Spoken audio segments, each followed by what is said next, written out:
चलना है तब तक जब तक मंजिल न मिल जाए, चाहे आंधी आए या तूफान आए। सुश्री आंचल रामदेव पुत्री श्री मधुबाई रामदेव की कंपनी सेक्रेटरी बनने पर बहुत बहुत बधाई, शुभ एवं मंगल कामनाएं। सौजन्य से राष्ट्रीय हिंदी पत्रिका सूर्य नगरी, हिंदी पत्रिका जोधपुर इन्फो मैगजीन, दैनिक सच्ची रिपोर्ट डिजिटल न्यूज़ चैनल, सच्ची रिपोर्ट नेशनल न्यूज़ चैनल के परिवार के सभी सदस्यों की ओर से।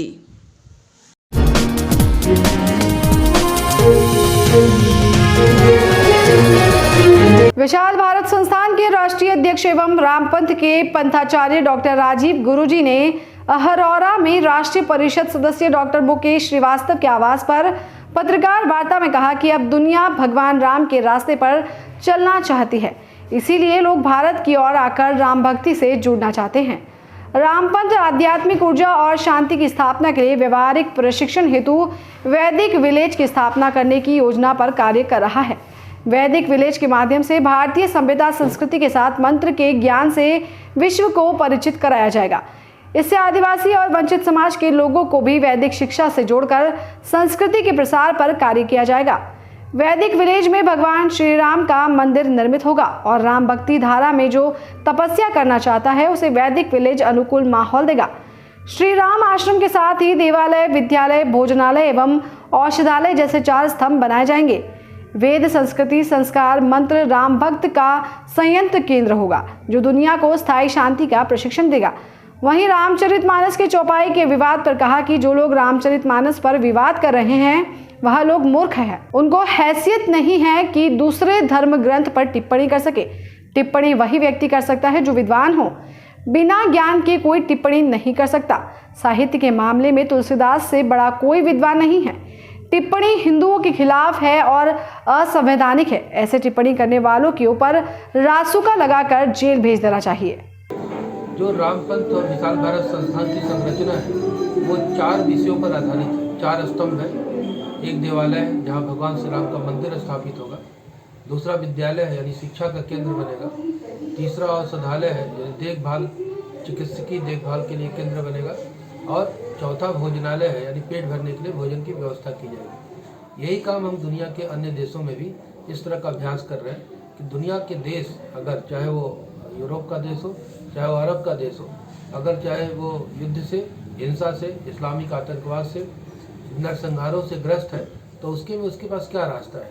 तो रास्ता अध्यात्म से निकलेगा और अध्यात्म में राम का ही रास्ता एकमात्र है जो दुनिया को अस्थायी शांति दे सकता है। तो भगवान श्री राम के रास्ते से जोड़ने के लिए, राम भक्ति के प्रसार के लिए, राम भक्ति के केंद्रों की स्थापना के लिए और दुनिया में और भारत में पहली बार भगवान श्री राम के 4 भाइयों, उनकी 4 पत्नियों और हनुमान जी यानी 9 मूर्तियों वाला मंदिर स्थापित करने की योजना पर मेरा संगठन पूरे देश में काम कर रहा है। तो इसी संदर्भ में हम अहरौरा में भी आए थे कि यहाँ पर अगर हमें कुछ अच्छा और उपयुक्त स्थान जो ऊर्जा से भरपूर होगा वो मिलेगा तो ऐसा केंद्र यहाँ पर भी स्थापित किया जाएगा।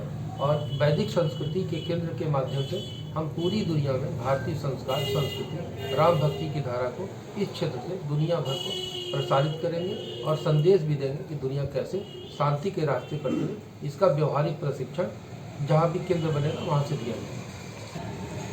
जो लोग रामचरितमानस पर विवाद कर रहे हैं वो बेसिकली मूर्ख लोग हैं।